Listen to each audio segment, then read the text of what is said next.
आप लोगों को मैं मिलवाती हूँ अपनी ननद की बेटी से। ये है भांजी हमारी।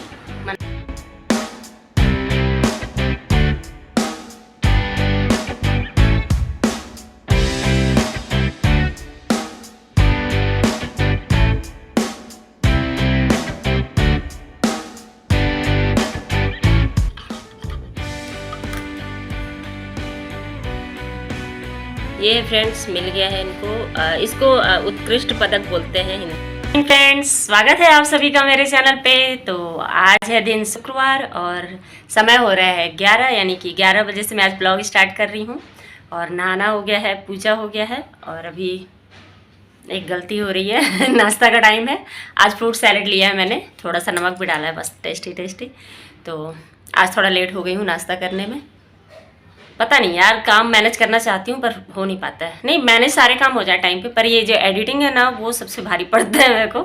अगर जल्दी हो जाता है तब तो जल्दी नाश्ता हो जाता है, जिस दिन लेट होता है उस दिन ऐसे ही हो जाता है। तो काफ़ी समय लग जाता है एडिटिंग में मेन। तो इसलिए आप लोग वीडियो देखा करिए, तो लाइक कर दिया करिए, और अगर आप लोग चैनल पर नए रहते हैं तो प्लीज़ सब्सक्राइब भी कर लीजिएगा। तो आज नाश्ता करती हूँ, उसके बाद फिर से मिलती हूँ आप लोग से। और आज आप लोगों को मैं आम के अचार की रेसिपी भी बताऊँगी। और आज मेरे घर बहुत सारे मेहमान भी आए हैं, उनसे भी मिलवाऊँगी। तो बने रहिएगा वीडियो में। तो नाश्ता कर ली हूँ मैं, और नाश्ता करके सीधे घुस गई हूँ मैं किचन में खाना बनाने के लिए फटाफट से, क्योंकि खाने में भी थोड़ा लेट हो रहा था, क्योंकि एडिटिंग में आज टाइम ज़्यादा गया था। आप लोग को भी मैंने बता ही दिया है पहले। और खाना भी आज बनाना था थोड़ा सा स्पेशल क्या, मतलब जो भी घर में चीज़ें थी उन्हीं से कुछ अच्छा बनाना था। क्या हम खुद खाना खाते हैं तो कुछ एक सब्जी से भी काम चल जाता है, पर अगर घर में रिश्तेदार आ जाते हैं, रिश्तेदार क्या, वो घर की एक सदस्य है, मेरी ननद बोलूँगी, वो आज आई हुई हैं। तो अचानक से बिल्कुल आई, सरप्राइज़ नहीं सबको तो खुशी भी मिली, और फिर ये हुआ कि खाना बनाना है करके। तो आज क्या, मेरी ननद, आलोक, मतलब मेरा ननद का बेटा और ननद की बेटी और ननद, बस इतने लोग आए हैं। मतलब जो कहना चाहिए दामाद जी होते हैं ना, वो नहीं आए हैं, मतलब ननद जी के हस्बैंड जी नहीं आए हुए हैं। तो यही 3 लोग आए हुए हैं। तो मैं फटाफट से खाना बना रही थी। तो खाने में होता क्या है ना, जब मेहमान आ जाएं और आप बिल्कुल पैनिक हो रहे हैं ना, तो उसमें काम नहीं हो पाता है। इसलिए मैं बिल्कुल पहले माइंड को सेट करती हूँ कि क्या क्या बनाना है और किस तरह से पहले किसको करना है, इस चीज़ को सेट कर लीजिए। तो आप अगर पहले से प्लान कर लेंगे तो फिर आपको बिल्कुल भी टेंशन नहीं होगा और बहुत ही आराम से काम को कर पाएंगे। और ऐसा है ना यार, मेहमान होते कौन है, मेहमान अपने रिश्तेदार ही होते हैं, या तो मायके के या ससुराल के। तो वो लोग आप जो भी दोगे मन से बना के वो खाएंगे खुशी से। तो इसलिए ज़्यादा टेंशन नहीं लेकर के काम को करना है, बिल्कुल फ्री माइंड से करना है। और ऐसा सोचना है कि बस घर के ही लोग को खाना देना है, तो उसमें आपका दिमाग ना बिल्कुल पैनिक नहीं होगा। तो इस चीज़ को अगर हम ध्यान रखें ना कि बिल्कुल कि हाँ घर के लिए खाना बन रहा है, थोड़ा लेट भी हो जाएगा तो चल जाएगा, तो ऐसा सोच के बनाने से टाइम पे खाना बन जाता है। और सबसे इम्पॉर्टेंट बात ये होती है कि जब हमें खाना जिसमें भी सर्व करना है, उन बर्तनों को भी हमें पहले से ही निकाल के साफ़ करके और कपड़े से पोंछ के रख लेना चाहिए। क्योंकि जनरली हम जल्दी जल्दी में जब खाना निकालते हैं और उन बर्तनों में जब पानी का छींटा या दाग ऐसा कुछ दिख जाता है तो बहुत ही गंदा लगता है। तो इस बात का ज़रूर ध्यान रखिएगा। और ये देखिए, बातों ही बातों में मेरा खाना भी रेडी हो गया है। तो खाने की जो मेन्यू है वो मैं आपको बता दे रही हूँ। दाल चावल, भिंडी का भुजिया, आलू परवल की सब्ज़ी, साबूदाना का पापड़ और खीरा, और गर्मी का दिन है तो आम और पुदीने की चटनी तो बनती ही है। तो सलाद, पापड़ और चटनी जो होती है ना, ये आप अपना इसको मतलब हमेशा किसी भी खाने में आप इंक्लूड कर दीजिए। तो आप एक भी सब्ज़ी बनाओगे तो आपका खाना पूरा परफेक्ट लगेगा, मैंने फुल मील लगेगी कंप्लीट, मतलब होटल टाइप से बिल्कुल। तो इस बात का ज़रूर ध्यान रखिए, हमेशा पापड़, सैलेड और चटनी को ज़रूर यूज़ करिए खाने में, स्पेशली जब आपको किसी गेस्ट को खिलाना हो तो बस इतना आसान होता है इसे मैनेज करना। बस आप मतलब मन से हल्के तो सारा सब कुछ हल्का हो जाता है, मन से भारी हुए तो सब कुछ भारी हो जाता है। इसलिए कभी भी खाना पीना ऐसे ही मन से ही बनाना चाहिए, और मन से खिलाओ, प्यार से खिलाओ मेरा मानना तो यही है। अगर आप अच्छी चीज़ भी खिला रहे हो, अगर प्यार से नहीं खिला रहे हो तो वो कभी भी किसी भी गेस्ट को अच्छा नहीं लगेगा। तो इस बात आप लोगों को मैं मिलवाती हूँ अपनी ननद की बेटी से। ये है भांजी हमारी मनाली, और ये तो इनको तो आप पहचानते ही हैं, एवरग्रीन हमारी सासू माँ, पूरे टाइम जवान दिखने वाली। तो ये लोग अभी खाना खा रहे हैं दोपहर का, इन्हीं लोग मैं परेशान थी। और ननद आते के साथ इनके पैर में चोट लग गया है, वो अभी ऊपर सो रही हैं। जब आएंगी तो फिर मिलवाऊंगी आप लोगों से। तो ये लोग खाना खा लें, फिर मिलती हूँ मैं आप लोगों से। तो खाना पीना हो गया था और अब बारी है अधूरे काम को पूरा करने की। तो मैंने आप लोगों से जो मैंगो की रेसिपी शेयर करने की बात की थी ना, अचार की, गुड़ वाली अचार की, तो आप लोगों को रेसिपी मैंने शेयर कर दी थी। आप मेरे पीछे के ब्लॉग्स में चेक कर सकते हैं। और यहाँ पे अब मैं आम के अचार की रेसिपी आप लोगों के साथ शेयर कर रही हूँ, तीखी वाली। तो ये सब कुछ तो आप लोगों को क्लिप मैंने दिखाया था, पर इसलिए भी दिखा रही हूँ कि जो नहीं देखे हैं उनके लिए आसान हो। तो किस तरह से आम को कट करना है, तो सबसे पहले आम को धो लेंगे और कट करके उसको सुखा लेंगे। और सुखाने के बाद इसमें से इस तरह से छिलका निकलता है गुठली के पास से, तो इसे निकाल दीजिए, क्योंकि जब आम का अचार बनता है ना, तो ये मसालों के साथ मिल जाता है तो अच्छा नहीं लगता है। तो यहाँ पे मैंने कुछ अचार मेरे पीले हो गए थे, सॉरी अचार नहीं, आम कुछ पीले थे, तो उनको निकाल के हटा दिया मैंने। उसको चटनी वटनी पीस लेंगे हम, तो इसलिए आप भी ध्यान रखिएगा, जो आम पके से हल्के होंगे उनको मत डालिएगा, उसी की वजह से अचार ख़राब हो जाते हैं। तो यहाँ पे सब कुछ निकालने के बाद मैंने नमक हल्दी डाल दिया है। नमक मैंने डाला है 2 चम्मच, हल्दी डाल दी हूँ 1 चम्मच, और इसे डाल के मैंने रात भर के लिए छोड़ दूँगी। कम से कम 8 घंटे तो ज़रूर छोड़िए, उससे ज़्यादा हो सकता है, कम नहीं करिए। तो इससे क्या होता है, ये जो आम है ये अपना पानी छोड़ देता है, तो उससे आम की गंदगी बोलते हैं निकल आती है। तो ये पानी को आप चाहे तो दाल या सब्ज़ी में भी डाल सकते हैं या फेंक भी सकते हैं, कोई ऐसा नहीं है। तो मैं पूरी रात के बाद इसको छान करके सुबह और फ़ैन में सूखने के लिए रख दी थी। कम से कम 4 घंटे के लिए रख देना है। और यहाँ पे फिर मैं तेल को बिल्कुल, सरसों तेल को, आधा लीटर तेल था, उसको मैं गरम करके अच्छी तरह से सुखा ली हूँ। सॉरी, गरम करके मतलब धुआं निकल जाना चाहिए, फिर ठंडा कर ली हूँ। तो यहाँ पे जो आम है मैं वही आपको दिखा रही हूँ कि अगर आप धूप में सुखाएंगे उसको तो वो काले पड़ जाएंगे, इसलिए हरा रखना है अगर आम को, आम के अचार को, तो इस तरह से फ़ैन में ही 4-5 घंटे रख दीजिए। और तेल ठंडा हो जाए उसके बाद फिर, मतलब 2 किलो आम के लिए मैंने ये सारी क्वांटिटी ली है। तो जैसे जैसे डालते जाऊँगी मैं बताते जाऊँगी। तो सबसे पहले मैं सरसों और जीरा, सौंफ और मेथी, इन चारों चीज़ों को हल्का सा भून के और फिर उसके बाद मिक्सर में ग्राइंड कर लूँगी, क्योंकि कुछ मसाले पिसे हुए रहते हैं, जैसे अजवाइन और कलौंजी को तो खड़ा ही डालो तो अच्छा लगता है। तो अभी सारे मसालों को पीस के और फिर इन सभी को इसमें डाल देंगे, और जो भी है हल्दी, मिर्च, नमक, अजवाइन, मंगरेल, सौंफ, सरसों, और ये सारे मसाले ऐसे मिला लेंगे पहले सूखा ही। उसके बाद फिर ये जो पका हुआ तेल है जिसे हमने ठंडा कर लिया है उसे डालेंगे, और एक साथ तेल नहीं डालेंगे, थोड़ा थोड़ा करके डालेंगे। और बाकी जब बरनी में डालेंगे उसके बाद सारा तेल उसके बाद डाल देंगे। तो यहाँ पे पहले मैं मिला लेती हूँ इसे अच्छी तरह से, और ये देखिए कितना अच्छा बन गया है। और आप लोग भी ज़रूर इसे ट्राई करिएगा, और बिल्कुल हरे रहते हैं ये, साल भर, 2 साल 3 साल तक रहता है आराम से।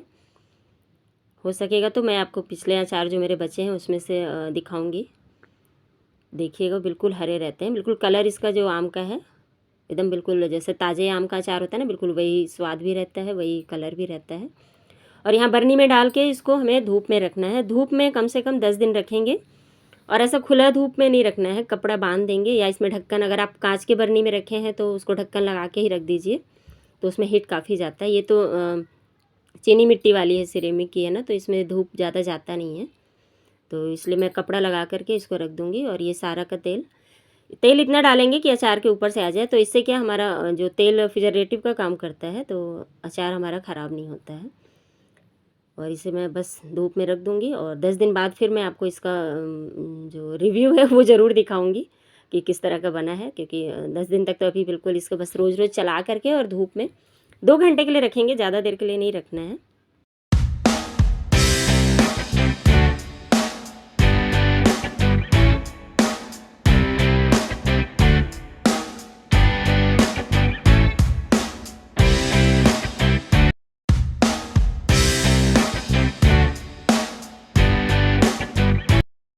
फ्रेंड्स, मेरे घर में जब से मटकी मैं लेके आई हूँ, दही सबको इतना पसंद आ रहा है कि दूध तो कोई पी ही नहीं रहा है, सब दूध को उबाल के मुझे दही जमा देना पड़ रहा है। और इसकी जो मिठास है ना, वो अपन जो रेडीमेड दही लेते हैं, चाहे घर में जो पहले मैं जमाती थी, उसमें ज़्यादा खटास हो जाता था, तो वो खाने में अच्छा नहीं लगता था। ये थोड़ा खट्टा भी हो रहा है ना, फिर भी अच्छा लग रहा है। मैंने एक तो मटके की जो मतलब मिट्टी का बर्तन है, तो जो ठंडक है, तो उसकी वजह से वो ठंडा भी रह रहा है, और फ्रिज वाला भी ठंडा नहीं लग रहा है, तो खाने में बहुत मज़ा आ रहा है। मतलब मुझे तो बचपन के दिन याद आ गए, जब हमारी दादी मटके में रखा करती थी दही, जमाए ही कहते थे वहाँ, तो वो छाछ वाछ भी मटके में ही बना करते थे। तो एक तो पहली बात, मिट्टी के बर्तन का सोना सोना का खुशबू वो और ये दही, दही तो क्या बताऊँ, ठंडक भी है, गर्म भी नहीं है दही और ज़्यादा ठंडी भी नहीं है, और मस्त खाने लायक और मीठी। तो मैं तो सजेस्ट करूँगी जिसको भी, मतलब जो भी मेरे वीडियो देखते हैं, जितने भी लोग देखते हैं, वो ज़रूर एक एक मटकी लेके आएँ और मस्त दही उसमें जमाए, बहुत ही टेस्टी बन रहा। और अभी पता है मैं लाई हूँ जब से 2 बार दही जमा चुकी हूँ, ये तीसरी बार जमाऊँगी, और मैं अभी तक इसको धुली नहीं हूँ। जैसे ये बर्तन को वो बोले भी थे कि इसको मतलब ज़्यादा धोना नहीं, और धोना भी है ना तो सिर्फ पानी और वो जो नारियल का आता है ना या प्लास्टिक का, वो बिल्कुल बस उसी से क्लीन कर लेना है। मतलब ऐसा नहीं कि बिल्कुल साबुन वाबुन लगा के धो लीजिए। तो ये इसकी ठंडक हमेशा ऐसी ही बनी रहेगी। अगर हम साबुन वगैरह से धो देंगे तो पहली बात तो ये फिर बेकार हो जाएगा, इसमें खाना इन्फेक्शन टाइप से हो जाएगा, क्योंकि मिट्टी का बर्तन है ना तो वो साबुन को सोखेगा, तो वो फिर निकालना मुश्किल हो जाएगा। तो इसलिए मैं सिर्फ पानी से ही इसको धोऊंगी। अभी मैं ये 3rd टाइम जमाऊंगी, उसके बाद धोऊंगी। तो जब धोऊंगी तो धोने का वीडियो आप लोग के साथ ज़रूर शेयर करूँगी। तो अभी फ़िलहाल दही जमा रही हूँ मैं, वो कैसे जमाती हूँ ज़रूर देख लीजिए। तो मैं इसमें थोड़ा सा दही बच गया है खाने के बाद, बिल्कुल ज़रा सा बचा है, आधा कप कहना चाहिए। और इसमें मैं एक चीज़ देखिए, जामन जैसे थोड़ा सा, जामन बोले तो वही जो दही थोड़ा सा रहता है, जोरन भी बोलते हैं बहुत लोग। तो जो दही है ना तो वो थोड़ा सा नहीं डालना है। जैसे आधा कप अगर है तो 1 लीटर दूध के लिए अच्छा है। मैंने उससे कम डालने से मुझे कल सुबह मैं डाली थी कम, तो जमा नहीं। जैसे अपन नॉर्मली जो दही जमाते हैं ना ये सब बर्तनों में, तो 1 चम्मच 2 चम्मच दही में अच्छा जम जाता है। तो इसलिए मैं इसमें आधा कप दही छोड़ दे रही हूँ, और उसी में फिर हल्का गर्म करके गुनगुना करके और फिर दही डाल दे रही। तो चलिए,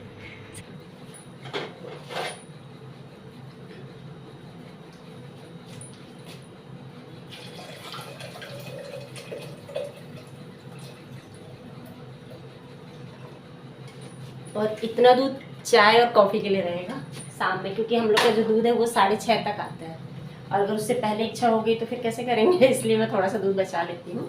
1.5 किलो दूध रहता है, जिसमें कि सुबह के टाइम में चाय कॉफ़ी बन जाती है, और बाकी दूध को मैं दही जमा दे रही हूँ। और 1.5 किलो मैं इसलिए ले रही हूँ क्योंकि उनके पास इतना ही दूध है, नहीं तो मुझे 2 किलो कम से कम चाहिए होता है। तो कभी घटता है तो फिर आधा किलो का पैकेट मंगा लेती हूँ। वैसे अभी तो दूध कोई पी ही नहीं रहा है, सब दही खा रहे हैं, तो हो जा रहा है। 2-3 दिन से मतलब कोई भी दूध नहीं पूछ रहा है। अगर दूध पीते हैं तो फिर मुझे आधा पैकेट और मंगाना पड़ता है, आधा लीटर का। और फिलहाल मैं इसको अब इसी तरह से ना एक किनारे में रख दूँगी ताकि ये जमता रहेगा। और मैंने इसकी मिट्टी के जो ढक्कन होते हैं ना वो भी बोले वो वाले दे दीजिए, तो उनके पास था नहीं, वो बोले 2 हफ्ते बाद आएगा। तो इसलिए मैं बोली चलो इसी को ले चलते हैं, नेक्स्ट टाइम वो वाला भी ले लेंगे, क्योंकि ये मिट्टी के बर्तन है तो आज नहीं तो कल फूटेंगे, ये तो पता है। अगर अच्छे से रखेंगे तो 2-3 महीने चलेंगे, मैंने 1 सीज़न तो निकल ही जाएगा, फिर फूट जाएगा। और अगर अच्छे से नहीं रखे, गलती से कुछ टकरा गया तो गया ये। तो इसलिए इसका ध्यान से रखना है, बिल्कुल खाली जगह में, और एक किनारे बिल्कुल जहाँ टच ना हो चीज़ें। हाँ, मिट्टी के बर्तन है तो थोड़ा सा सेफ्टी ज़रूरी है, पर हेल्थ के अकॉर्डिंग बहुत ही अच्छी चीज़ है, और स्वाद भी बेहतरीन है। अब समझ में आ रहा है लोग फिर से वापस पीछे की ओर क्यों जा रहे हैं इन सब मामलों में, क्योंकि इनका टेस्ट वाकई में बिल्कुल अलग है। तो आप लोग भी ज़रूर ट्राई करिएगा। तो चलिए, तो अचार डालने के बाद सीधे आ गई थी मैं अपना दही जमाई, और आप लोग को रिव्यू भी दे ही दी हूँ। अब आप लोग भी ट्राई ज़रूर करिएगा, और कमेंट में मुझे ज़रूर बताइएगा कि आप लोग की दही कैसी जमी हुई है, और कितने लोगों ने ख़रीद लिया है मटकी, ये मुझे ज़रूर बताइएगा। मुझे आप लोग के कमेंट का इंतज़ार रहेगा। तो चलिए, यहाँ पे किचन भी साफ़ कर लेती हूँ पहले मैं, और उसमें इस रूटीन में सबसे पहले मुझे बर्तन हटाने होंगे, क्योंकि मुझे यूट्यूब के लिए काफ़ी शॉर्ट्स बनाने के लिए बर्तन निकालने पड़ते हैं, फिर उन्हें रखना होता है। और यहाँ पे बर्तन धुलाई भी कर लेती हूँ। और बर्तन धोते धोते बीच में ही मेरे यहाँ पानी ख़त्म हो गया था, क्योंकि आज गेस्ट थे और घर में काम भी ज़्यादा हुआ, तो मैं बर्तन अधूरे ही धो के छोड़ दी थी। फिर जब शाम में पानी आया था फिर धोई थी, और मैं चली गई थी सोने। और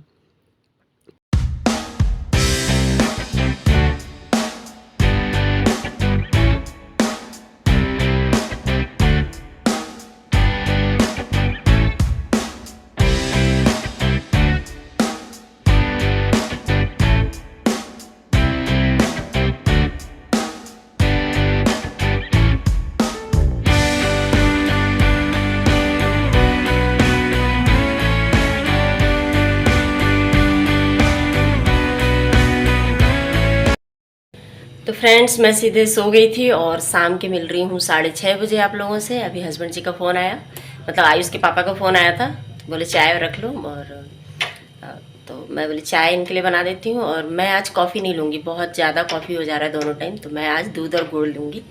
तो इसके साथ में 2 टोस्ट खा लूँगी और इसके पापा भी थोड़ी सी बिस्किट वगैरह ले लेंगे चाय के साथ। तो आज पता नहीं क्यों गले में भी खराश लग रही है, मुझे समझ में नहीं आ रहा है क्या प्रॉब्लम है।